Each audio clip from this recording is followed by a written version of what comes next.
Wala pa mga solid subscribers. No, hindi na ako nasana yan. Dito pala yung camera ko. No? Wala pa mga solid subscribers. No? So ngayon guys, manonood po tayo ng updates po sa ating mahaliman. No? So, a very big shoutout po kay Miss O po. Kay Miss O po itong video na papanoorin natin. No? So, I came across her channel, no? Nakita ko nga ito. No? Na-hack daw po yung mga Facebook or fan pages po ng SB19, ng mga fan pages ng SB19, no? So, tinatanong maigi, no? Anong dahilan kung bakit nabablock or what, or I mean na-hack sila, no? So, tinatanong maigi, no? Okay? So, tara, panoorin natin. SB19 fan pages are being hacked bago pa ang paglapag ng simula at wakas.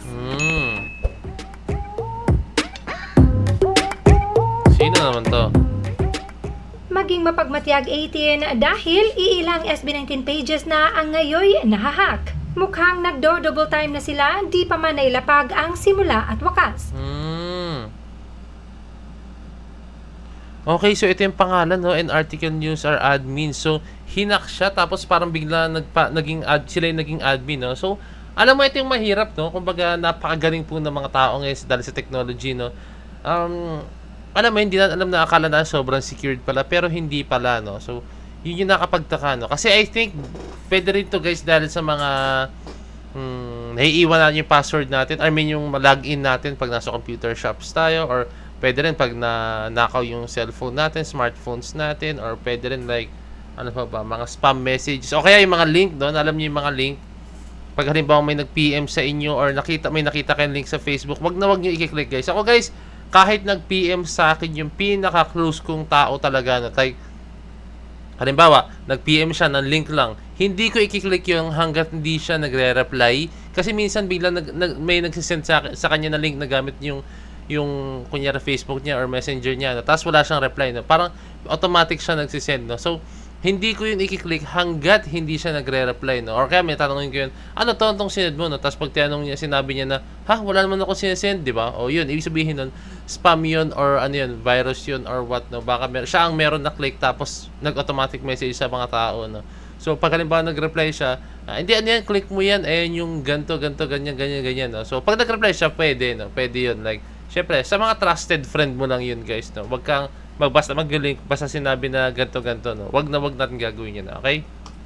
Kaya ang pinakamainam na dapat nating gawin ay wag basta-bastang magtiwala sa mga link na inyong natatanggap. Diba? Sa inyo, wag na basta mag-link na inyong matatanggap. Kasi guys, ganito yan, no? Meron kasing ano ngayon guys, pag halimbawa na-click nyo yung link na pindot nila, parang yung tao na yun or yung user na yun, no? Ma-notify sila. Tapos, papasok na sila sa computer mo, no? Hindi literal na papasok ka. Basta papasok ka sila, may kita nila kung anong ginagawa nyo, anong login nyo, kaya nilang pasukin yan as in, no? Kasi kinlik nyo yung link nila, no? So may ganun pwede mangyari guys dahil sa napakarami na po ngayong mga hacker, scammer as in, no? So pwedeng mangyari yun, hindi na siya imposible, no? So ayun yung mga tips na pwedeng sabihin sa inyo.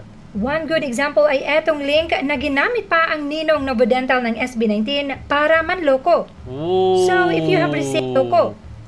Grabe, oh. So, if you have received a link. Yan, ah. Yan nila para makakapag-reply ka dyan. Okay. So, kahit mag-reply ka lang pala, pwede ka nang ma-hack. Grabe naman yun. Napaka-solid. So, yan. Congratulations for those who have received the comments of the continue. Register now here and get additional prizes from us.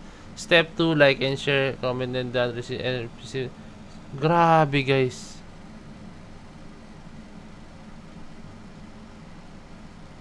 Grabe no. Lahat gagawin nila. So pag kinlik mo yan, ito, pag nakita nyo itong pag kinlik mo yan, yung parang link na yan, actually yung picture na yan, madadirect ka po talaga sa hindi alam ko anong site or basta hindi alam no.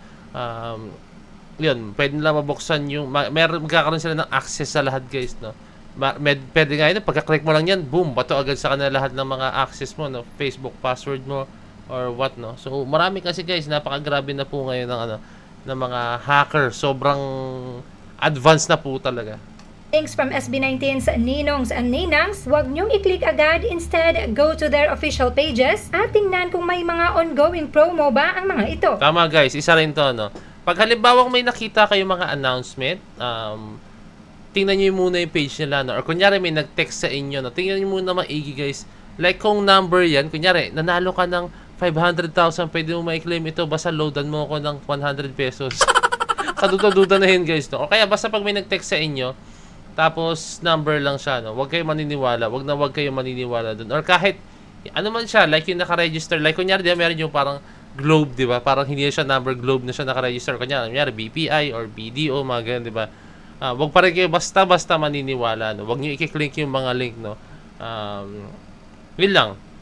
Para mas maging safe lang tayo, no? Kasi, ang dami na loko ng ganyan, guys. Aminin man natin, marami po talaga na loko sa ganyan na syempre, umaasa po na biglang aahon yung buhay nila or umaasa na biglang merong instant fame, instant money, instant na access po sa mga idols nila, no? So, wag tayo agad-agad porket tayo po ay natitempt or yung alam mo yun, yung pagka-idolize natin sa isang tao, no? Kumbaga, yung mga ganitong klaseng bagay, wag tayong matempt.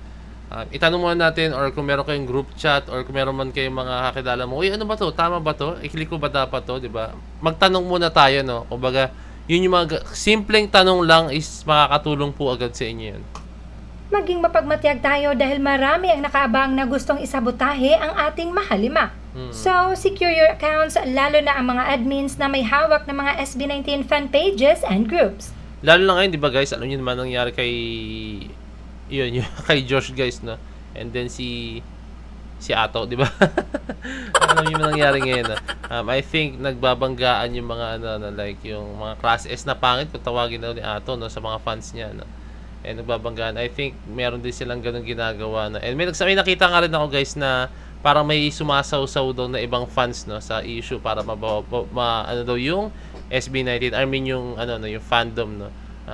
May sumasaw-saw daw, no. So hindi na alam, baka ano lang din yun,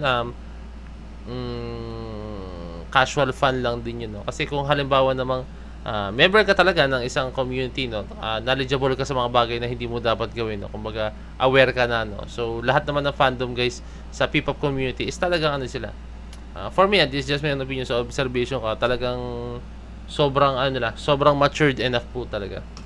And also, be careful with the new accounts dahil marami ang mga nagpapanggap na 18 pero ang intention pala ay i-set up ang SB19 para mabash sa ibang fandom. Naalala ko guys, merong nagpanggap na si Stel daw siya, no? Grabe, no? Ibang level yun. Breaking news, yung third, okay.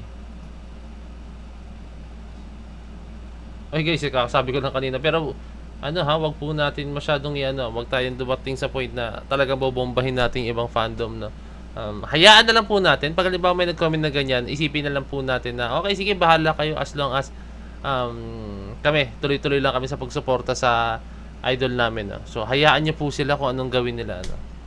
At mayroon ding mga fake solo stands na pinag-aaway tayo sa loob mismo ng fandom. Kaya 18, maging mapagmatyag. Yeah, mismong fandom pala mismo, no. Meron din po talagang kumukontra, merong ewan ko tama yung term, basta yung parang umiepal, ayoko sabihin yung term. Yung sinasabi ni Malupitod, kumuku basta yun, di ba? Basta yung favorite word ni Malupitod, ayun, yung mga ganong klaseng bagay guys, no. Merong gumaganon sa loob dito, no. So, basta yun lang. Suportahan natin ang SB19, suportahan natin yung mga idol natin, no. Kung masyado tayo magpapa-apekto sa kanila, wala mangyayari po talaga, no. Kumbaga yung imbis na yung full attention natin is nakasuporta sa idol natin, mahate, no, dahil magbibigay pa tayo ng attention sa mga taong alam mo yun, hindi naman karapat dapat ng ating pansin, no? And lang, full support tayo, and then yun, let's all love one another. Yun lang naman po talaga, no. Wag tayong masyadong wag tayong mag-hate po sa ibang mga bagay, no, din sa ibang mga fandom, no.